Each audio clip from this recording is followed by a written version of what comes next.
السلام علیکم۔ آج جمعرات ہے، اپریل کی 16 تاریخ۔ میں ہوں خالد حمید، خبروں کے ایک بلیٹن کے ساتھ۔ پاکستانی حکام ایران اور امریکہ کے درمیان تہران کے جوہری پروگرام پر جاری مذاکرات میں اہم پیش رفت کے لیے پر امید ہیں۔ ذرائع کے مطابق اسلام آباد ایک ایسے تنازع کے خاتمے کے لیے اپنی سفارتی کوششیں تیز کر رہا ہے جس میں ہزاروں جانیں ضائع ہو چکی ہیں۔ اسی تناظر میں پاکستان کا ایک اعلیٰ سطحی وفد، جس کی قیادت army chief general Asim Munir کر رہے ہیں، تہران پہنچا ہے، جہاں اس نے ایرانی قیادت کو امریکہ کا پیغام پہنچایا اور دونوں ممالک کے درمیان ممکنہ نئے مذاکراتی دور پر بات چیت کی۔ اطلاعات کے مطابق پاکستان تہران اور واشنگٹن کے درمیان پیغامات کی ترسیل میں اہم کردار ادا کر رہا ہے۔ پاکستان نے دونوں ممالک کو آگاہ کیا ہے کہ وزیر اعظم شہباز شریف کی غیر ملکی دورے سے واپسی کے بعد ہی مذاکرات کے دوسرے مرحلے کی حتمی تاریخ کا اعلان کیا جائے گا۔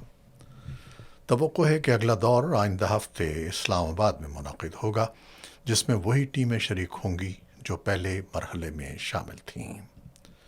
جوہری مذاکرات میں سب سے بڑا اختلاف ایران کی یورینیم افزودگی کی مدت اور اس کے پاس موجود تقریباً 440 کلو گرام انتہائی افزودہ یورینیم کے ذخیرے پر ہے۔ مختلف تجاویز زیر غور ہیں، جن میں اس مواد کو کسی تیسرے ملک میں منتقل کرنا یا اسے کم درجے تک لانا شامل ہے۔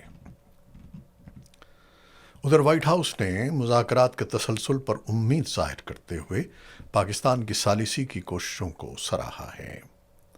ترجمان کے مطابق آئندہ مذاکرات اسلام آباد میں ہونے کا امکان ہے اور ایران کے ساتھ بات چیت جاری اور نتیجہ خیز ہے۔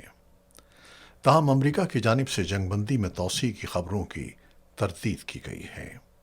خطے میں کشیدگی برقرار ہے۔ ایران نے خبردار کیا ہے کہ اگر امریکی بحری ناکہ بندی جاری رہی تو وہ خلیج، بحیرہ احمر اور بحیرہ عمان میں تجارت کو متاثر کر سکتا ہے۔ دوسری جانب اسرائیل کی جانب سے لبنان پر حملے جاری ہیں، جن میں جانی نقصان بھی ہوا ہے۔ مجموعی طور پر پاکستان ایک اہم ثالث کے طور پر ابھر رہا ہے اور خطے میں بڑھتی ہوئی کشیدگی کے باوجود امریکہ اور ایران کے درمیان مذاکرات کو آگے بڑھانے کی کوششیں تیز ہو رہی ہیں۔ دوسری جانب امریکہ کے وزیر دفاع پیٹ ہیگسیت نے ایران کو سخت پیغام دیتے ہوئے کہا ہے کہ اسے اپنے فیصلے نہایت سوچ سمجھ کر کرنا ہوں گے، کیونکہ غلط فیصلہ یا معاہدے سے انکار کی صورت میں امریکی افواج دوبارہ کارروائی کے لیے مکمل طور پر تیار ہیں۔ واشنگٹن میں پریس بریفنگ کے دوران انہوں نے کہا کہ ایران کو اپنی اور امریکہ کی عسکری طاقت کا فرق اچھی طرح معلوم ہونا چاہیے۔ ان کے مطابق امریکہ بدستور مضبوط ہے، جبکہ ایران آبنائے ہرمز پر مؤثر کنٹرول کی صلاحیت نہیں رکھتا۔ پیٹ ہیگسیت نے دعویٰ کیا کہ امریکہ ایران کی فوجی سرگرمیوں پر کڑی نظر رکھے ہوئے ہے اور اسے معلوم ہے کہ ایران کن عسکری وسائل کو منتقل کر رہا ہے۔ انہوں نے کہا کہ ایران تباہ شدہ میزائل لانچرز کو دوبارہ فعال کرنے کی کوشش کر رہا ہے، تاہم امریکہ پہلے سے زیادہ طاقت کے ساتھ ہر ممکن صورتحال کے لیے تیار ہے۔ انہوں نے واضح کیا کہ امریکہ کسی بھی صورت ایران کو جوہری ہتھیار حاصل کرنے کی اجازت نہیں دے گا اور یہی اس کی پالیسی کا بنیادی نقطہ ہے۔ آبنائے ہرمز کی صورتحال پر بات کرتے ہوئے امریکی وزیر دفاع نے کہا کہ ایران کی جانب سے تجارتی جہازوں کو نشانہ بنانے کی دھمکیاں دراصل کنٹرول نہیں بلکہ بحری قزاقی کے مترادف ہیں۔ ان کے مطابق اس وقت خطے میں بحری نقل و حرکت پر امریکی بحریہ کا کنٹرول ہے اور ضرورت پڑنے تک ناکہ بندی جاری رکھی جائے گی۔ انہوں نے آخر میں ایران پر زور دیا کہ وہ ایسا معاہدہ کرے جو حقیقت پسندانہ ہو اور خطے میں کشیدگی کم کرنے کا باعث بنے۔ ادھر ایرانی سپریم لیڈر کے مشیر محسن رضائی نے امریکہ کو سخت انتباہ دیتے ہوئے کہا ہے کہ ایران کی مسلح افواج مکمل طور پر تیار ہیں اور امریکی جنگی جہازوں کو نشانہ بنانے کی صلاحیت رکھتی ہیں۔ ایک ٹی وی انٹرویو میں انہوں نے کہا کہ دشمن پر دباؤ بڑھانا ضروری ہے اور ایرانی لانچرز اب اس پوزیشن میں ہیں کہ وہ امریکی بحری جہازوں کو نشانہ بنا سکتے ہیں۔ ان کے بقول اگر ضرورت پڑی تو ایران ان جہازوں کو ڈبونے کی صلاحیت رکھتا ہے۔ محسن رضائی نے امریکی بحری ناکہ بندی کی کوششوں کو بھی تنقید کا نشانہ بنایا اور کہا کہ یہ منصوبہ ناکام ہوگا۔ ایرانی مسلح افواج کے نائب chief of staff brigadier general Ali Reza Sheikh نے انکشاف کیا ہے کہ گزشتہ برس جون میں ہونے والی امریکہ اسرائیل جنگ کے بعد ایران نے اپنی فوجی صلاحیتوں میں نمایاں اضافہ کیا ہے، خاص طور پر حملہ آور ڈرونز کی پیداوار میں 10 گنا اضافہ کیا گیا ہے۔ ایک ٹی وی انٹرویو میں انہوں نے کہا کہ ایران نے ماضی کے تجربات سے سیکھتے ہوئے اپنی دفاعی تیاریوں کو مزید مضبوط بنایا ہے اور اب وہ کسی بھی ممکنہ خطرے یا صورتحال سے نمٹنے کے لیے مکمل طور پر تیار ہے۔ ان کے مطابق جون سن 2015 کی 12 روزہ جنگ سے حاصل ہونے والے اسباق نے ایران کی دفاعی حکمت عملی کو بہتر بنایا ہے، جس کے نتیجے میں ملک اب دشمن کے عزائم کو ناکام بنانے اور مؤثر جواب دینے کی زیادہ صلاحیت رکھتا ہے۔ ایرانی پارلیمنٹ کے اسپیکر محمد باقر قالیباف نے امریکہ پر زور دیا ہے کہ وہ اپنے سفارتی وعدوں کی پاسداری کرے اور خطے سے متعلق اپنی پالیسیوں پر نظر ثانی کرے۔ Social media platform X پر جاری بیان میں انہوں نے کہا کہ امریکہ کو طے شدہ معاہدوں پر عمل کرنا چاہیے اور اپنی اسرائیل فرسٹ پالیسی ترک کرنی چاہیے۔ قالیباف کا کہنا تھا کہ ایران اور خطے میں موجود مزاحمتی تحریکوں کے درمیان مضبوط اسٹریٹجک تعلق قائم ہے اور وہ جنگ یا جنگ بندی جیسے اہم معاملات پر مشترکہ موقف اپناتے ہیں۔ واشنگٹن میں ایران سے متعلق پالیسی پر اختلافات برقرار ہیں، جہاں امریکی سینٹ نے کانگریس کی منظوری کے بغیر جنگ کو محدود کرنے کی ایک اہم کوشش مسترد کر دی ہے۔ اسی طرح اسرائیل کو فوجی امداد روکنے سے متعلق قراردادیں بھی ناکام رہی ہیں۔ سینیٹر برنی سینڈرز کی جانب سے پیش کیے گئے بلز، جن میں اسرائیل کو بلڈوزرز اور بھاری بموں کی فراہمی روکنے کی تجاویز شامل تھیں، مطلوبہ حمایت حاصل نہ کر سکے، اگرچہ ڈیموکریٹ سینیٹرز کی ایک قابل ذکر تعداد نے ان کی حمایت کی۔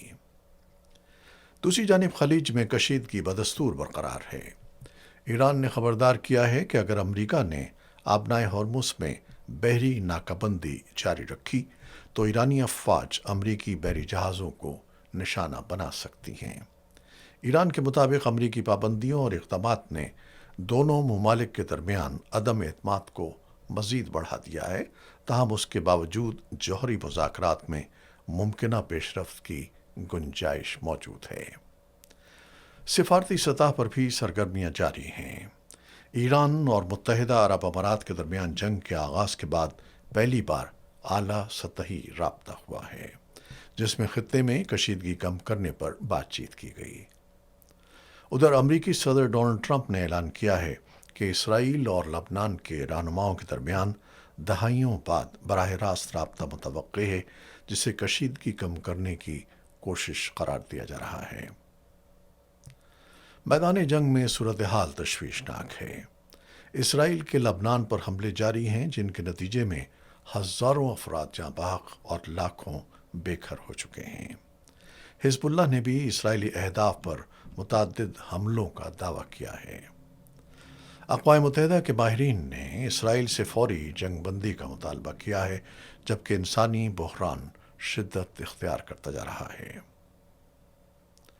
ادھر کشمیر میں بھی صورتحال کشیدہ ہے، جہاں حریت کانفرنس نے بھارتی فورسز کی جانب سے گرفتاریوں اور کریک ڈاؤن میں اضافے کی مذمت کی ہے اور اسے انسانی حقوق کی خلاف ورزی قرار دیا ہے۔